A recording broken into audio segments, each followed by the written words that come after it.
কোনো এক গ্রামে তিশা তার মায়ের সাথে বসবাস করত। একদিন তিশার মা অনেক অসুস্থ হয়ে পড়ে। তখন তিশা তার মাকে বলে, মা, হঠাৎ করে তোমার কি হলো? বুঝতে পেরেছি তোমার শরীরটা খুব খারাপ লাগছে, তাই না? তুমি চিন্তা করো না মা, আমি এখনই বুড়িমাকে ডেকে আনছি। আরে সোনা, বুড়িমা আমার কিছুই করতে পারবে না, কারণ মনে হচ্ছে আমার সময় ফুরিয়ে এসেছে। এইসব তুমি কি বলছো? তুমি ছাড়া এই পৃথিবীতে আমার কেউ নেই। আমি তোমার কিছুই হতে দেব না মা, আমি এখনই বুড়িমার কাছে যাচ্ছি। এরপর তিশা বুড়িমাকে ডেকে আনে। বুড়িমা ভালোভাবে তিশার মাকে দেখে বলে, তিশা বেটি, তোর মায়ের যে কঠিন ব্যামো হয়েছে, এটা সারাতে হলে তোর মায়ের লাগবে জাদুর নীল ফুল। কিন্তু ওই নীল ফুল সব জায়গায় পাওয়া যায় না। গভীর জঙ্গলে ডাইনি বোনের গুহায় আছে ওই নীল ফুল। বুড়িমা, আমার মাকে বাঁচাতে আমি ওই ডাইনি বুড়ির গুহা থেকে আপনাকে ওই নীল ফুল এনে দিব। আমি আজকেই যাব ওই নীল ফুল আনতে। তিশার কথা শুনে তার মা বলে, না না তিশা, তুই কিছুতেই ওই ডাইনি বুড়ির গুহায় যাবি না। ডাইনি বুড়ি তোর ক্ষতি করতে পারে।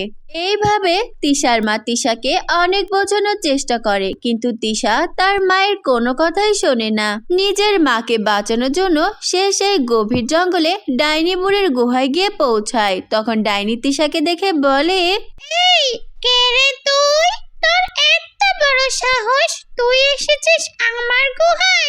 যাক, ভালোই হয়েছে, অনেকদিন কোনো মানুষের মাংস খাই না, আজকে তোকে আমি চিবিয়ে চিবিয়ে খাবো।